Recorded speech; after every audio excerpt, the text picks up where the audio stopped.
hopefully it'll... What's your favorite Batman villain? I don't really... Iceman, he's awesome. I can't relate to any of these conversations right now, so I'm just gonna... Well, feel free to talk to me. Okay, so where am I going on here? YouTube. No, right, but where, like under our logo or under our icon, my channel. Oh, this is so cute. All right, so you're live right Oh, now. okay. You knew what to come in with. So I'm like sitting here like... So can we start? All right. You may start.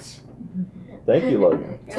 All right, so let me go ahead and introduce. I'm hoping that everybody who is here can hear me.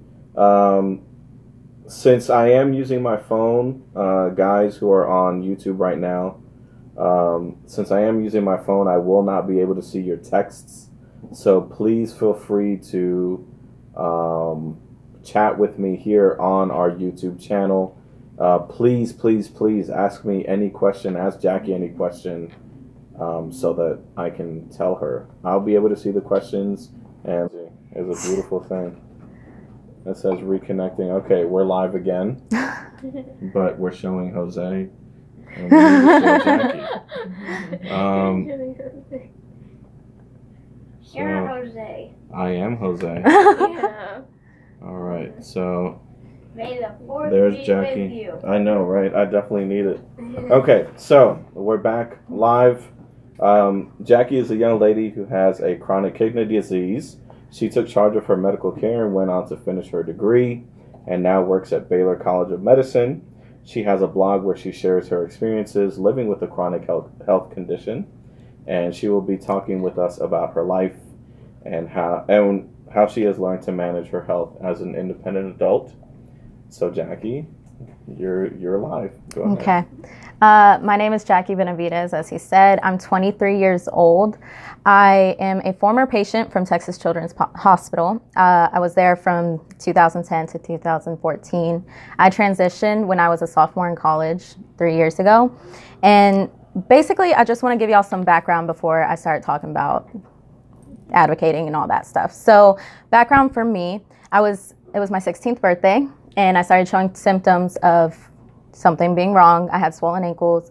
That was in February 2010. By June, I had a diagnosis of focal segmental glomerulosclerosis, FSGS for short.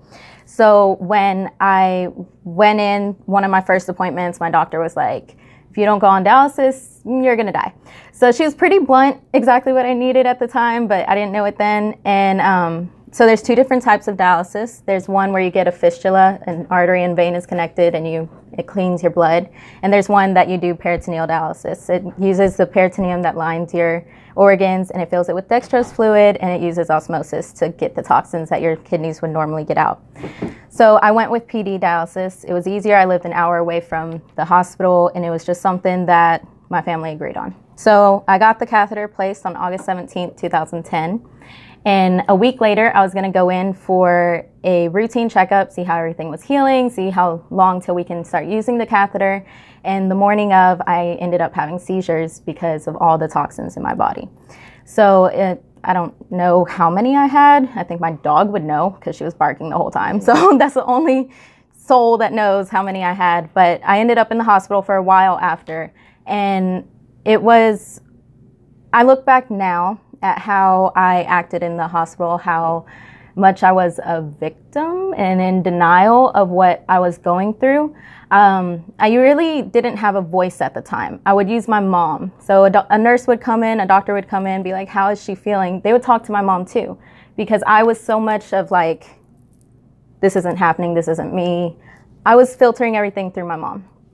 So my mom was the one that they would come in, how has she been sleeping? She would tell them. I would just sit there. I would be the one getting my blood drawn. I would be the one doing all the tests, but I wasn't speaking up for myself. So that hospital stay lasted a little less than a month. Went home, was doing my own dialysis. And when I say I was doing my own dialysis, I still wasn't. My mom was doing it.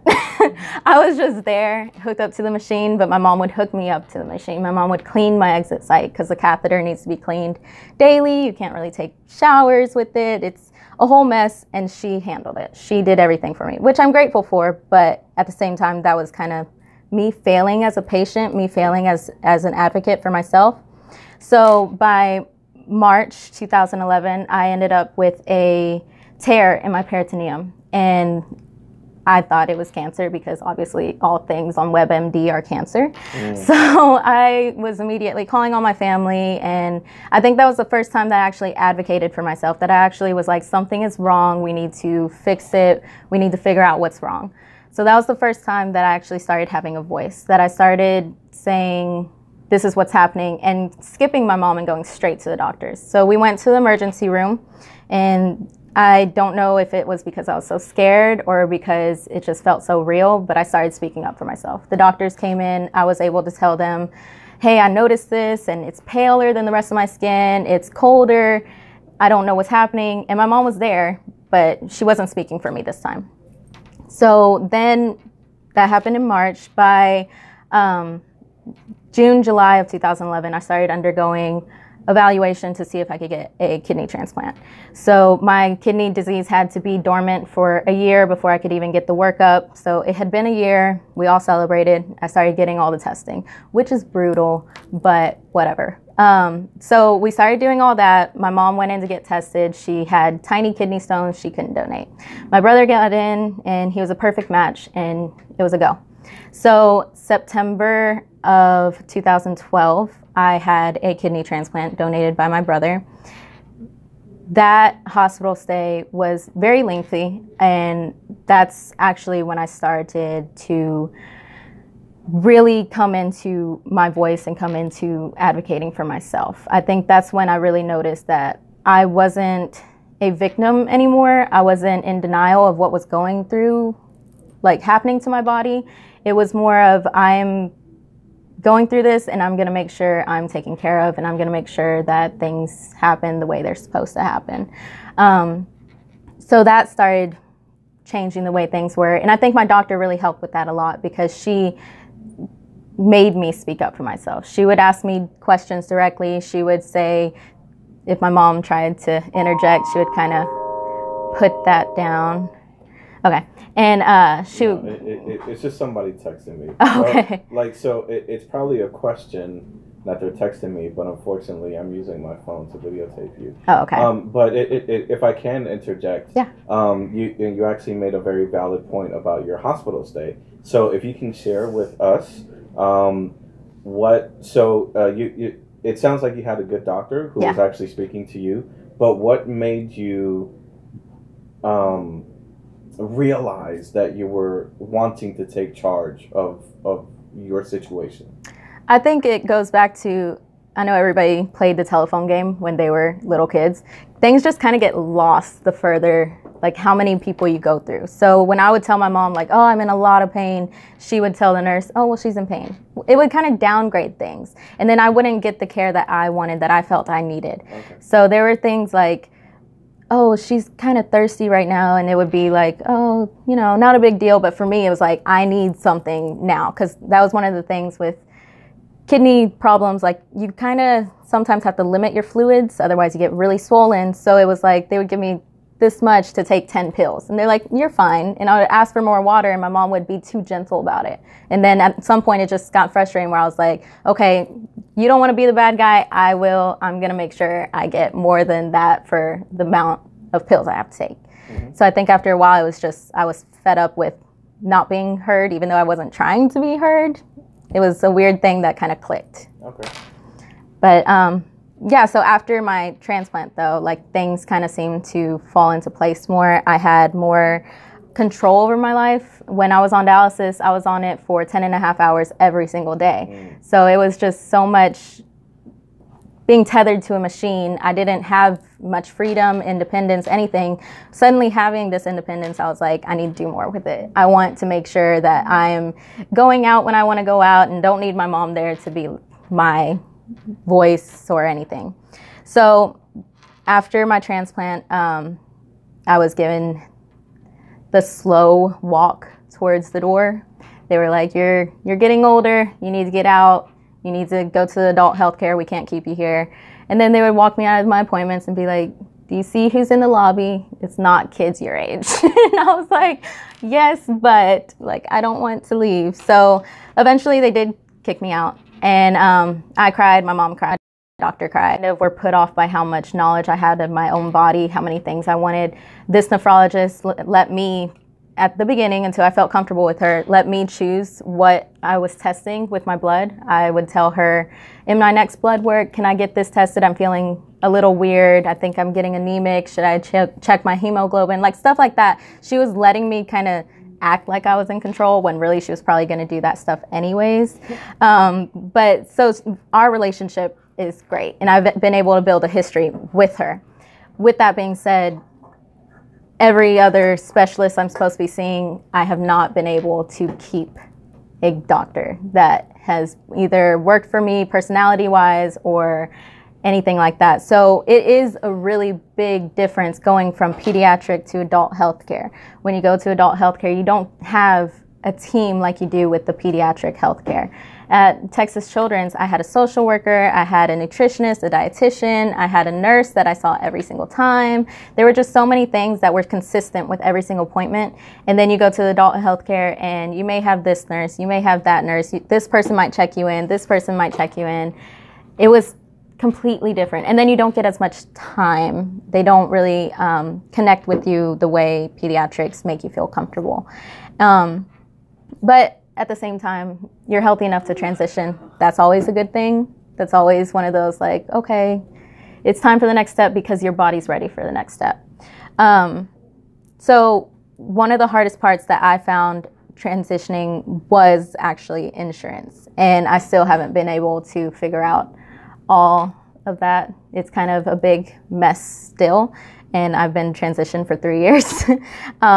So one of the things that I do recommend, if you have a social worker that you work with now in your pediatric location, to keep in touch, because that's the only saving grace I've had, is having my social worker that I could go back to and be like, nobody is helping me in the adult world. Can you give me some advice? And she actually did, and she's the reason that I'm even insured right now.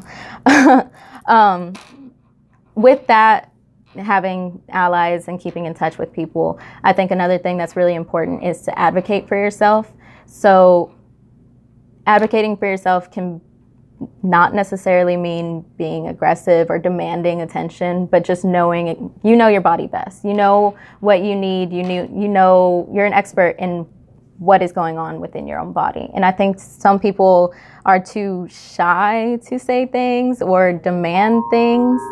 And I would caution people to definitely, if you have a concern, don't drop it. Don't let people shut you up, which I've experienced, and it sucks. And it makes you feel like you don't know anything, and like they're telling you what you're feeling is not true, not really a concern, and you're like, yeah, I'm pretty concerned about it. You should be too. So advocating doesn't necessarily just go to the medical world and being with your doctor. I think it also translates to being at home around friends and family. One of the things that I've really not struggled with, but gone back and forth with, is drinking. I'm of drinking age. I can go out and get a drink, but I don't. It's not something that I enjoy doing. And when I go out with friends, it's one of those things where I always have to be like, oh no, I'm not drinking tonight. Oh no, I don't want anything. And they're like, just one shot. You'll be fine. It'll be fun. Loosen up.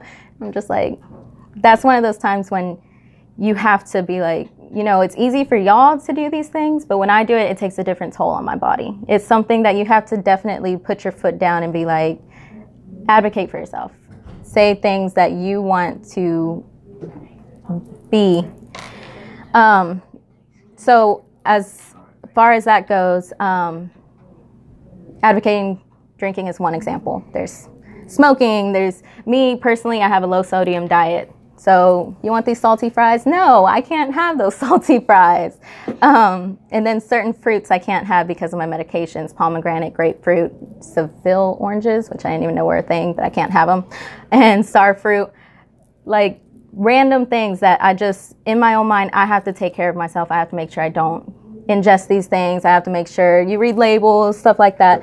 Small things like that are empowering to be like, I don't, need somebody else to watch over me. I don't need somebody else to tell me, no, you can't drink that. Like, I already know, and I can handle that on my own. I actually advocate for myself, and not like for food wise and stuff like that, but I do it for school. Yeah. I am having trouble with projects and working with partners and stuff, so I've been emailing my teachers and stuff. That's really good. 4 years ago when I started high school, I would have my mom email all my teachers and stuff like that. Now, since I'm a senior, I am emailing all my teachers. That's really good. That was actually going to be my next point. Right. Yeah, exactly. So, like you, like I was on homebound my whole junior year of high school, and I didn't handle any of that. I didn't care to handle it either. I was like, I have enough going on here. I'm going to let my parents handle that. Well, when you go to college, you can't do that. No, it's completely different. Yeah. So what I ended up doing was, and it wasn't until my sophomore year, because I was definitely not trying to grow up. So I ended up going to student affairs and having a thing set up in my account that said, like, I was disabled and I needed special, not care, but education. No, it was more like I was accommodations. That's the word. That's a good word. Yeah, so I went to them and I had it put on my record. And then before each semester, I would email each professor individually and be like, "Is this going to be a problem?" Because there are some professors. That'll be like, "You miss one day, you miss everything." Like they take things way too seriously. Right. Now, can you? Yeah, I believe that happened to me before. Yeah. That, and I mean, I pretty much, like, when I got to college, I myself, like, pretty much just actually, I didn't email my teachers, but I would just tell them myself, don't be really shy. Only that talk that way. I would tell them my disability, but some will listen, while some take it more seriously. Yeah. Okay. Now can you? Okay. So some accommodations that people living with seizures experience, they're able to note share. So if they had a seizure and they need to step out and rest, they're able to share notes, class notes. If they had a seizure during a test, they're able to retake the test. Or if they just simply have a seizure while they're in class, they're able to get some time out. So can you share with us what some of your accommodations were? Mine were pretty mild. At the time I was going to college, I was pretty stable. So most of mine were being able to use a laptop instead of taking hand notes, because that made me like so nervous for some reason. Like I was going to miss something. So I would get really bad anxiety thinking like, oh, I had to write so fast. But with typing, it was just easy, you know. Also, sitting in the back of the class. This was another thing that was associated with my anxiety. I didn't want to feel stuck in the front row and have everybody see me as I was like escaping with a panic attack. So one of my things was I wanted to sit in the back of the class close. I was out for 2 weeks and he was like, no, you can't make it up, and you didn't try and make it up. And I was like, I just got out of the hospital. Like, I don't know what you want me to do. So that took a little bit. I had to do extra work. I had to prove that I deserved an A, and I ended up with an A. It was harder, and I did speak to him at the beginning of the year, and it didn't help that matter. But constant communication is another thing that they can't tell you no. They can't fail you when you can go back and be like, well, I told you I missed, and I told you this, and have a record of stuff. I think that's why emails are kind of a little bit better. It keeps you with a record. And even going to student affairs, that's another thing that's on your record. They can't deny that stuff. Other than that, that's it was actually good. A very good point. When you email things back and forth, it's documented. Yeah. So if you ever need proof later on or anything like that, that's a very good point. You can like print it up or something. Yeah. Right. So if you ever have to go back to anything, it's literally documented. Like, or even sending a text message. Yeah. Everything is recorded on text. So that's a very good point. Yeah. Thank you. Okay. So I, like I said, I transition my sophomore year of college. My freshman year of college is when I had my kidney transplant. So I actually took all online courses in the fall because I was like hoping, you know, I didn't know my brother was going to give me his kidney. So I was like, this is going to be the semester, you know. So I did all that and I ended up getting the transplant, and I had to email all these teachers that I had never met before. And I was like, I'm getting a transplant. I don't know how I'm going to recover. I don't know what kind of pain meds I'm going to be on. I won't be able to do work most of the time. So I actually ended up getting an extension for that semester. So they just put I's at the end and then updated it like a week or two after the semester closed. So there are people that are going to work with you and just make sure you don't waste your time and money at school and just fall out because something you can't control. I think that's something that people are kind of scared to do. You don't want to be walking into a class and be labeled as the person they have to watch and continue watching, because I did have that happen where it was like a professor kept always looking at me as if I was just going to like fall out randomly. But it's something that is there for your protection, for sure. Yeah, because like Jose said that it's a document like that. Yeah. For it. When I took online classes,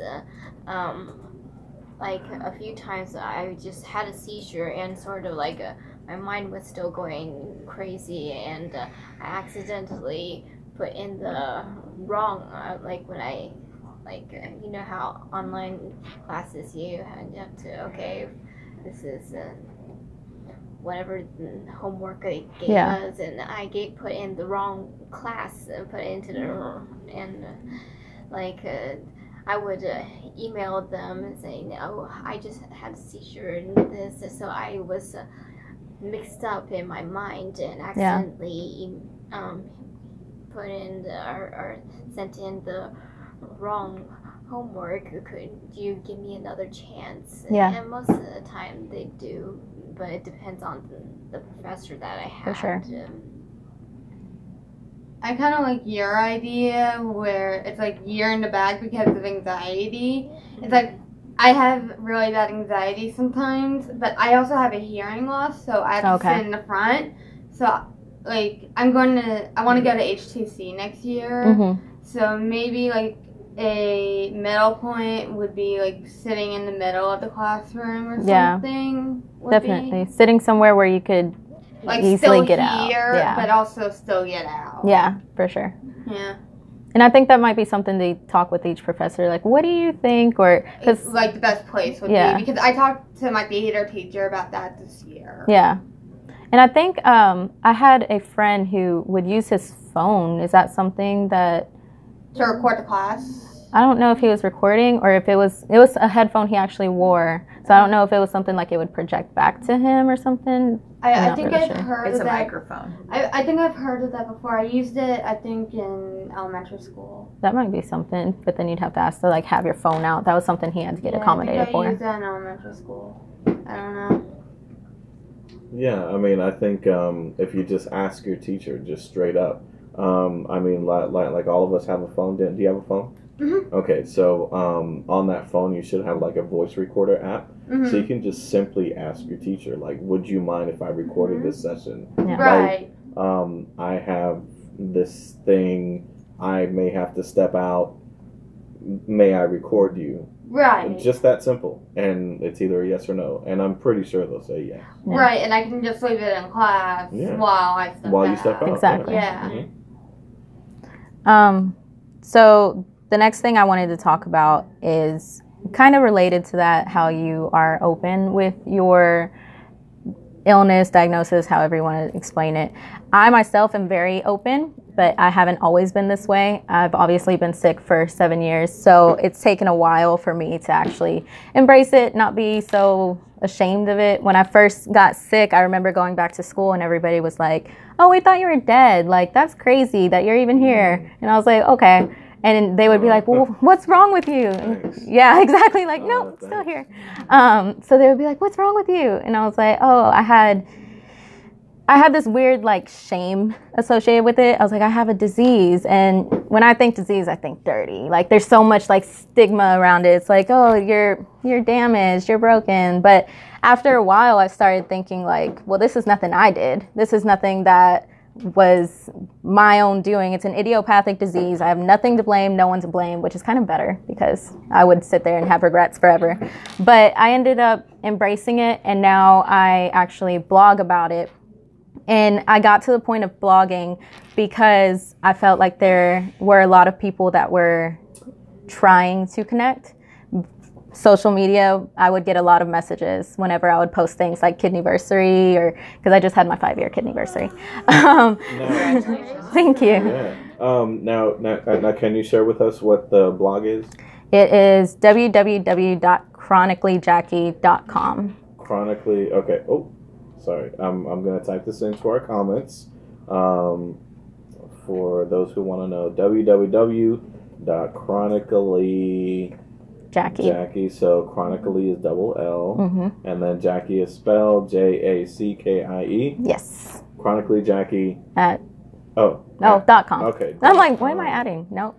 All right. Yeah. Jose, Yes. is this going to be on the YouTube site EFTX? Yeah. So we have our own. So we now have a YouTube page, we've had a YouTube page, but this is the first time we're doing live. So yeah. And I do have a question for you. Could you ask Jackie what kind of seizures she has? So, okay. Yeah. So let me reiterate for you guys out there. Jackie is a young lady who has a chronic kidney disease. Chronic kidney disease, and she is sharing with us how she is empowered and taken care of her condition. At the time she was going to school, she has since graduated with her degree and has a job at Baylor College of Medicine. So she is sharing with us her story of empowerment for all of our kids living with seizures. Now, she did have seizures. When was it that you had the seizures? August 2010. Right. So she's sharing her story in hopes of empowering others. Does that? Have you had any since then? No, I was on some kind of anti-seizure medicine. Yeah, for about 6 months. Or something, or? I have no idea. I know it was big and it was white. Yeah, it was like a horse pill. But I remember they actually cleared me after a while. I had to see a neurologist and take all those tests and stuff, and they ended up clearing me. And there was always like, should we keep her on medicine? Should we not? And they just didn't. I want to say it was just because of all the toxins that built up. So after I started dialysis, the threat went away. But so I for a long time was very private about being sick. I was didn't want to tell people, and now anybody I meet pretty much knows by the time they're done talking to me that I have a disease and that I have a transplant. And definitely since I've had my kidney, it's been very like, oh, what are you doing? Oh, I'm celebrating that I have a kidney. Like, I didn't do much this year for my kidneyversary, but future when I have more funds, I'm planning to trips or something. I have to make it worth it, right? So, yes. I think little Mr. Logan has a question for you, Jackie. What type of seizure did you have? What kind? What? I don't know. I didn't know there were different types of seizures. Okay, now, like, did you fall to the ground and start convulsing? I believe the first couple or one I had was on a couch. I was sleeping on the couch because I couldn't get on my bed at the time because of the surgery. And I don't know what happened. I know I bit my tongue and it was like blue for a couple months. After that, I remember my mom was the one that was there with me. So I remember being on my hands and knees and getting up, and she was trying to walk me to go get dressed, and I guess I was going in circles in the hallway, and then she kind of grabbed onto me, and I remember being like, why are you yelling at me? And then I remember being on the floor and kind of pushing people off. So it sounds like she had a tonic-clonic, the first one, and then it sounds like when she was walking in circles, she may have had what's called a complex partial seizure.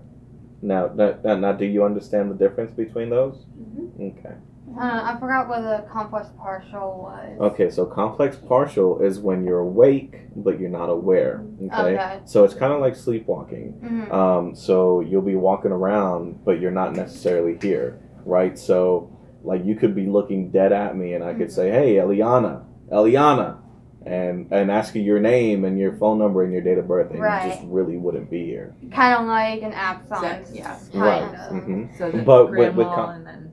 Right. Yeah, but with complex partial, you're still able to move around. Right. Like with absence, you're like daydreaming. You're literally out of it.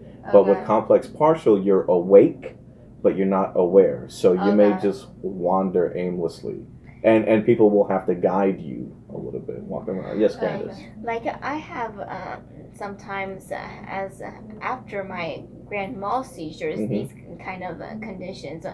I'm like, yes, mom, okay, but I don't know what I'm doing. You're in post-ictal. Huh? You're in your post-ictal phase.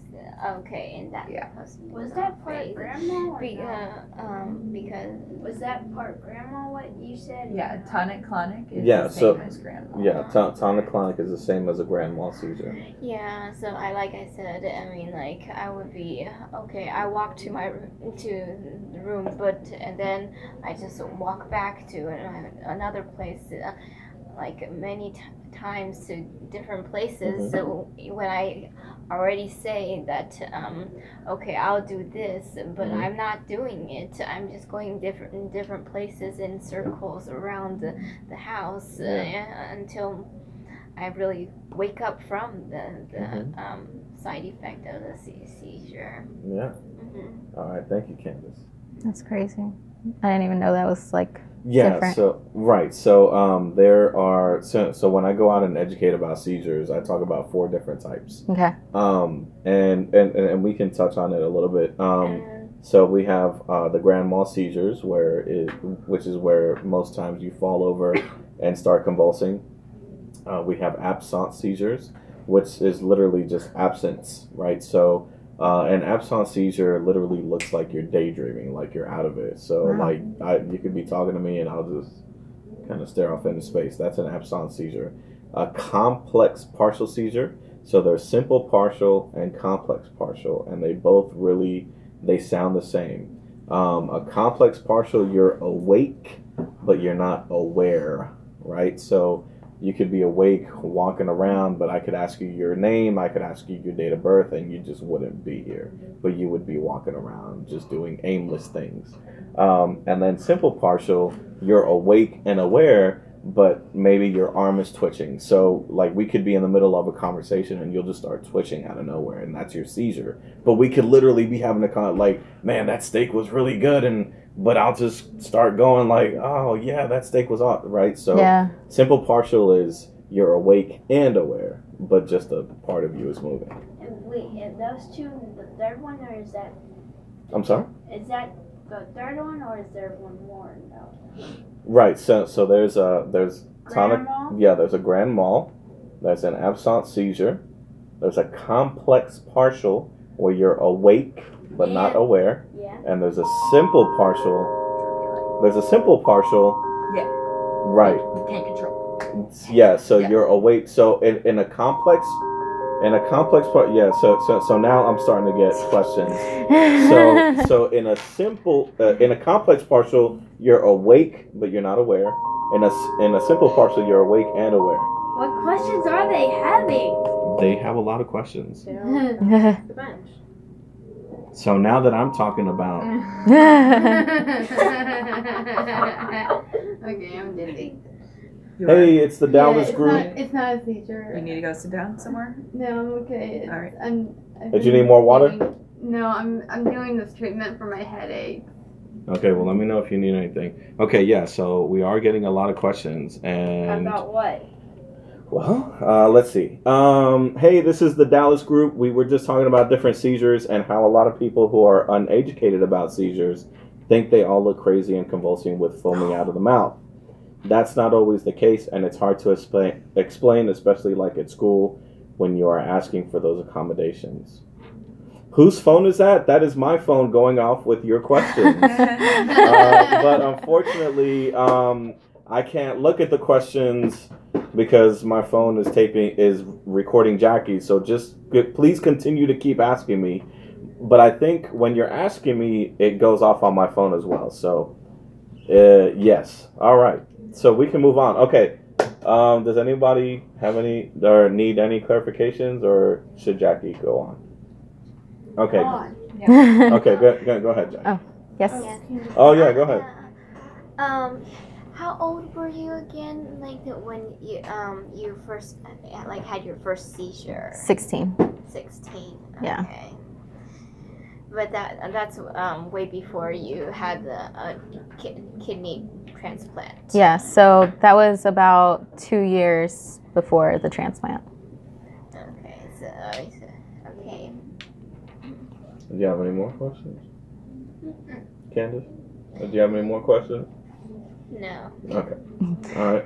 Okay, so going back to the blogging and all that, I found a bunch of people were trying to connect with me via Instagram and Facebook. I use hashtags a lot. It's just, it's cute. So I would put hashtags and I would get a lot of private messages that they would be like, hey, like I saw you in this hashtag community. I'd like to talk to you. So I made a lot of friends that way, and I actually met up with one in Chicago the last time I was there.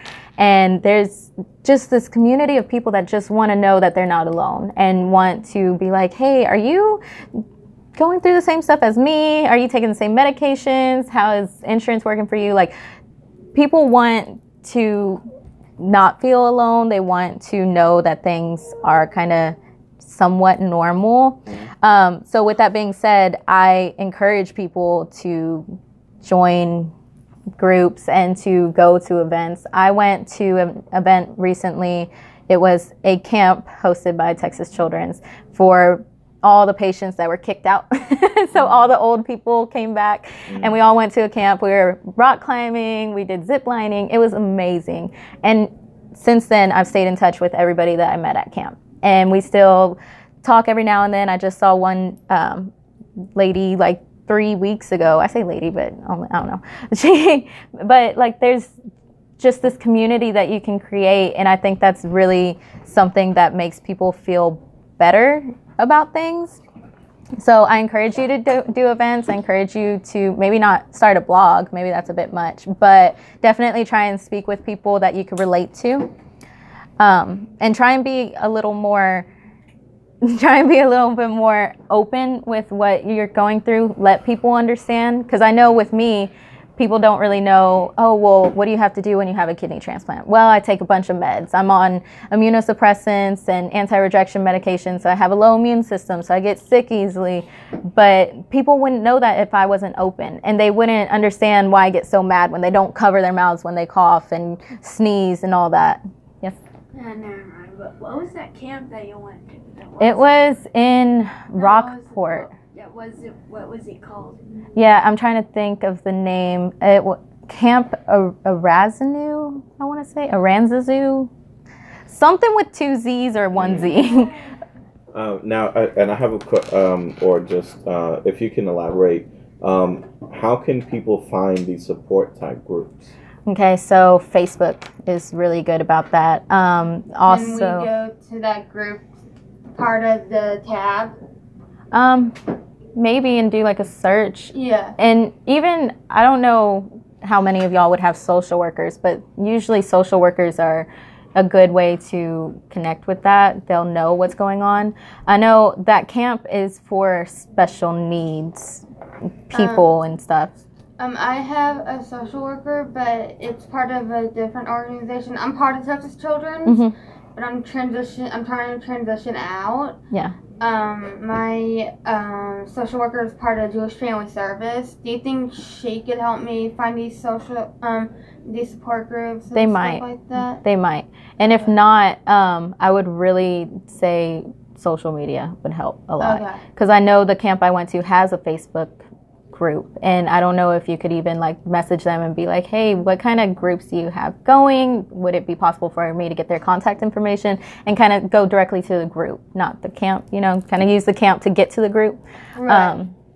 And I know even like there's a such thing as transplant games, and they happen like every year, and then they have world transplant games. Like there's so many things that you just have to start digging, and you will find so many places where you can just fit.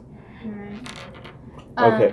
I'm sorry. There's a thing that they're doing at that my school is participating in called the Special Olympics. Have you ever heard of it? Mm-hmm. And the special need, there's 3 classes that are self-contained, and they actually participate in it.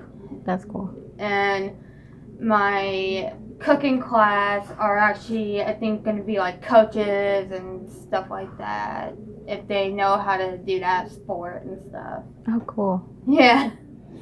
Okay, so we have Celia.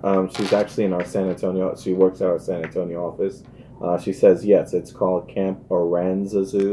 Yeah. Because our Epilepsy Foundation out there of Central Texas uses the same facility for our Camp Brainstorm. Now, Celia also has a question for Jackie. How did you go about telling your friends when you were diagnosed? Did you ever talk to your peers in your classrooms, or wish you did to spread awareness? I talked to my friends immediately. It was kind of one of those venting things. I didn't know how to handle it, and they kind of just cried with me, to be honest. None of us knew. We were all in high school. We weren't like emotionally capable of handling it. Like we were kind of just all like, no, the world's ending. It was really bad back then. But there was a point when I was in high school when I started selling bracelets like these. I made red ones, and they were Hello Kidney. So I made a little thing. Yeah, they were really cute. I was in the Hello Kitty for a while. So they had that. That's so smart. Yeah. And then on the back of it, it said kidney disease awareness. And you still have that? I think I had like 2. Somehow they all, like I ordered 500 and they're all over the place.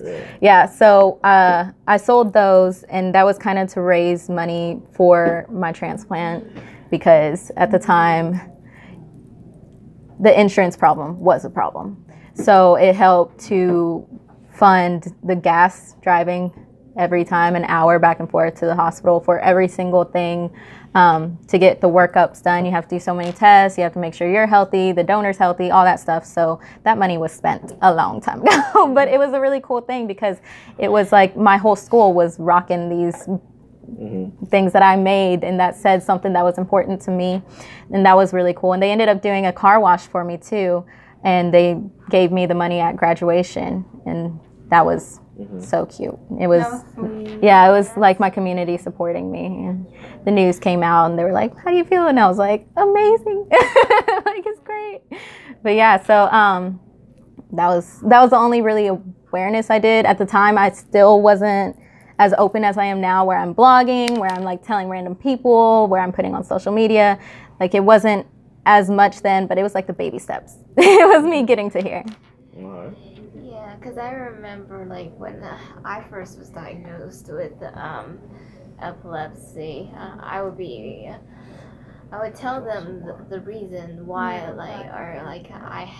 I just have this illness. It just happened to me one day. I can't explain everything, but then since I was diagnosed when I was really young, they a lot of people ignored me, or even made fun of me. But then as age goes on to the teenage, high school, probably around that time, pretty much they would the new friends that I made, they would listen to me and want to sort of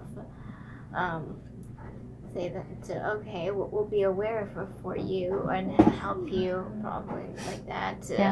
But I think it just depends on your age of maturity. Yeah, for sure. Yeah, for sure. Yeah, it got even better in college.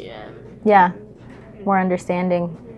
Yeah, I had friends that they would come visit me after I would get home from the hospital, and I would be like, look at my scars. Like, it was one of those, like, we were so childish, but it was like, I still felt good with them just being there, you know? Yeah, and I mean, like, because I have multiple illnesses, but,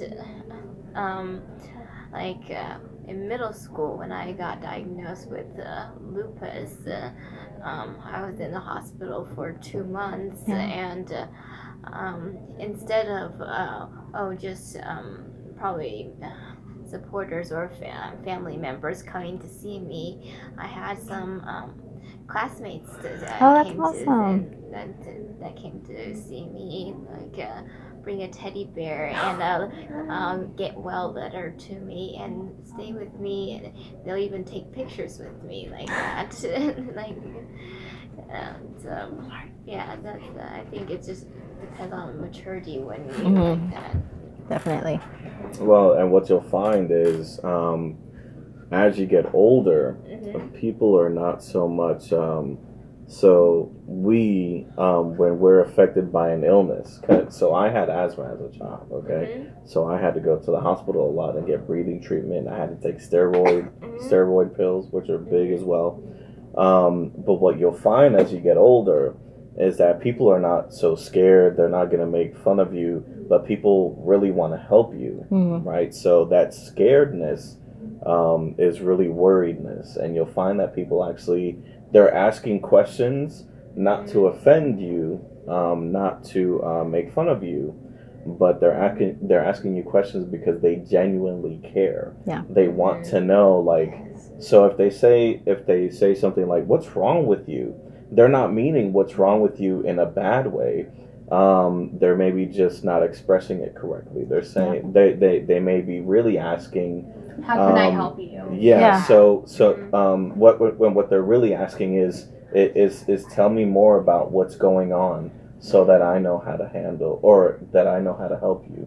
Yeah, because I mean, in the beginning, like when I came back to school and after being in the hospital so long, a lot of people, I mean, even though they cared about me in my class, but they would still be like you said, this scaredness, like they would be they wouldn't say it, but they would be feeling like afraid that I was contagious, which I'm not for epilepsy. But then later on, it's more questions instead of stay away from me, or saying you're not my friend anymore, or you need to sit over there, like that to me. Those were more bullying words, while they are just pretty much, like you said, scared. Well, yeah. So unfortunately, some people just don't.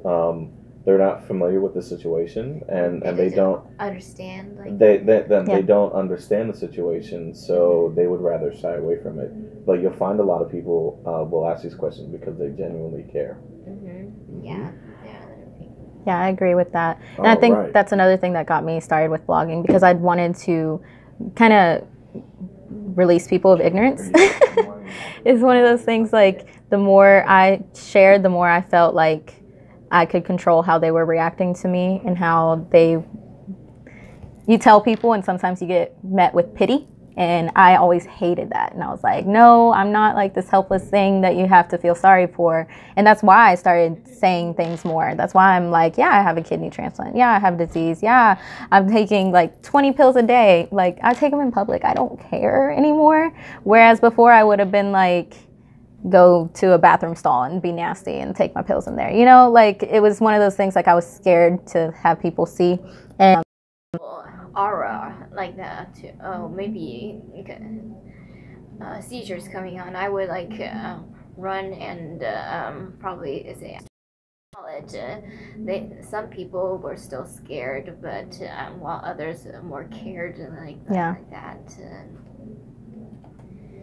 And so, like, I've been having more seizures this year and this past maybe 2 years than I think I've had in the past couple years since I think I got diagnosed or something, I don't know.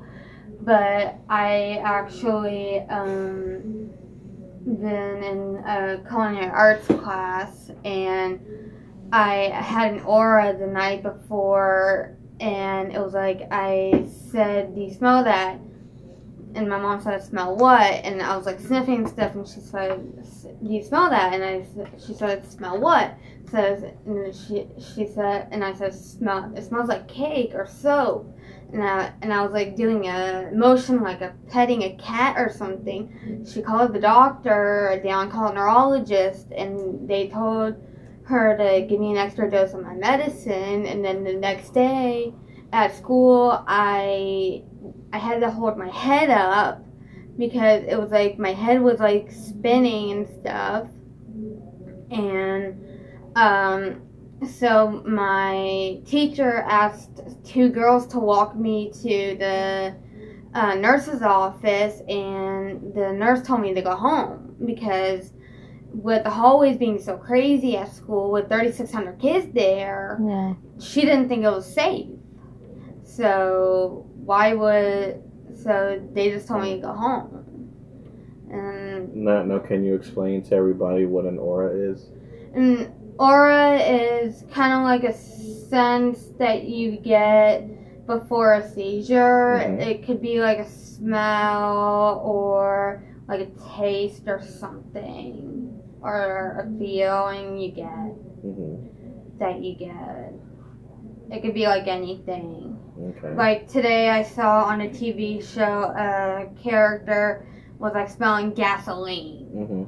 It was on the Fosters. But your aura was smelling cake? Cake or soap. Okay. It was last April. Oh. It was this past April. All right, thank you. You're welcome. All right. Jackie? Okay. Do you have any more points? Yeah. So I just wanted to get to kind of like where I'm at right now. Mm-hmm. So I did graduate in December from Lamar University with honors. I never get to mention that because I didn't actually get a certificate, or it's not on my diploma. So I have to throw that in, even though it makes me sound like really cocky. Like, it's not my degree. Like, yeah, I graduated it's so sad. It's like we should at least get some kind of something, but it's all good. Yeah, so I graduated and I was bumming for 8 months. Graduated. Yeah, exactly. Mm-hmm. Right. So got that done. Yeah. But it was really hard for me to find a job, and I think one of the things was I was really worried about losing my insurance if I went with a part-time job and then made any money, and it would be like nope. And the way my father's insurance is they had like, I guess, a loophole. They found a loophole so they could charge me double and give me minimum coverage. And so I couldn't really do that because I asked them, well, what does minimum coverage mean? And they couldn't tell me. So it was one of those I was kind of put in a corner. So I ended up just going to camps and starting my blog.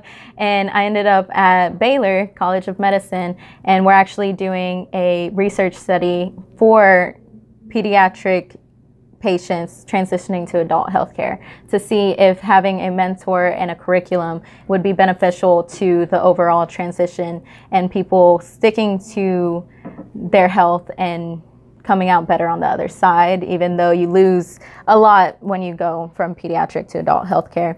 And I just this week finished I want to say internship, even though I'm out of school, with a valve company where I was looking into marketing and all that. So, I mean, it took a while, and it definitely was extra stuff I had to worry about as far as insurance, but I feel good about it. And I feel like everybody, like, we're all going to have our own struggles trying to get into the real world, trying to be both sick and part of society, but it'll happen. It'll all work out, and there are going to be people that are going to help you along the way. My social worker is the one that got me my job, actually, after I went to camp. Mm-hmm. So, I mean, everything just, like, worked itself out. The Baylor College of Medicine job? Mm-hmm. Wow. Yeah. That's awesome. She was like, would you be interested? And I was like, yes. That's awesome. Yeah. Man, that's awesome. Okay. Yeah, so that's it. Is that it? Okay, so now we're going to open it to questions. So, Jackie has concluded, so now if you're cool with questions and answers, okay. So if anyone has a question for Jackie, please feel free. Okay, so anyone? Kate? So this is Kate. That's Jackie. She was our speaker for today. So Jackie, she is not necessarily living with epilepsy, but she has a chronic kidney disease. So she was sharing with us her story, her empowering story about how she finished college and now she has a really good job at Baylor College of Medicine. So she was sharing as to how she can help us feeling empowered with whatever we're going through. Understood? Understand? Yes. So you have any questions? No. Or concerns? She's cool. I actually have a question. Yeah. I actually am in special ed with special needs and stuff. I have autism, different things. I know I can do anything I set my mind to. Do you think even though I might need my mom's help, I can still get any job I want to? What do you mean by need your mom's help? If my mom needs to help me with some steps along the way. Oh, yeah. Yeah, like with some finances. Yeah, for sure. I don't think being an adult means you like lose all help and support completely. Right. I think it really means that you have a good support system, somebody that when you feel overwhelmed, you're like, bring this person in, help me. You know, I think having allies is definitely something that everybody, I don't care how old you are, you need. Like, you don't want to be overwhelmed and put so much on yourself because you think that's what has to happen. Right, because I want to be a teacher assistant. Yeah. Actually, I think I want to work in special education. That's cool. Actually. No, yeah, for sure. I would pursue it. And if you need your mom, so what? Like, have her be there. That's a good thing that you have your mom. Yeah. Yeah, I'm actually a total mama's boy. So you're good. And I try to see my mom, or I do see my mom at least once a week. So your mom is always going to be there for you. Yeah. Okay. So never lose hope in that. I had a question for you. Now you said that you're a senior, but you started going to college. No. I'm going to college next year. No, right, but you were telling me I'm something. starting transitioning. Okay. Now, are you in touch with the counselor already? Okay, so what Jackie was saying was that her counselors helped her find a job. Mm-hmm. So maybe if you express that, so obviously school is going to be your priority, mm-hmm. but maybe if you express that interest to your counselor, they can start looking into internships or maybe somewhere you can volunteer, something like that. I mean, like, is that how you started? Yeah. Before she told me about the job, she had actually told me places I could go volunteer. She was telling me nonprofits that would be good experience and stuff like that.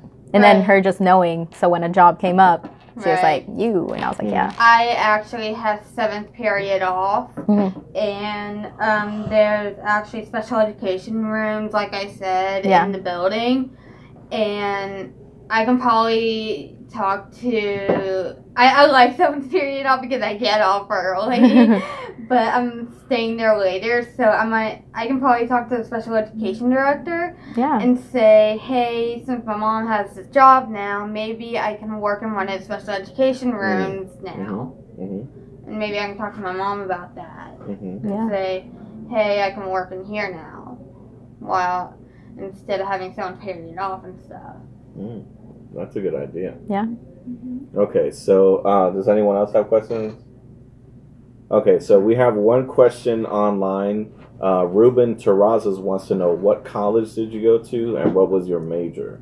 Lamar University in Beaumont, and it was an English major with a writing concentration and then a business minor. And all honors. Throw that in one more time. All right. Anyone else? Anyone? Is there anything else you want to share? No, I think I'm good. Okay. All right, guys. So with that, I'm going to go ahead and end our session, and then we'll just have our own discussion here. So thank you for joining us. Again, my name is Jose Morales. I'm the Education Coordinator and Regional Program Manager here with Epilepsy Foundation of Texas. If you'd like to email me, I'll go ahead and I'll say it out loud now, and I'll leave my information in our comments section. My email is jmorales@eftx.org. My phone number is 713-789-6295, extension 202, or you can just ask for Jose. Okay, so thank you for joining us. And feel free to reach out to me, and we'll see you next time. And I'm typing in my information right now, guys. All right. Bye-bye, then. I don't even know how to end it, but we'll end it somehow. Okay, so y'all can keep talking. Oh, finished. Cool. There we go.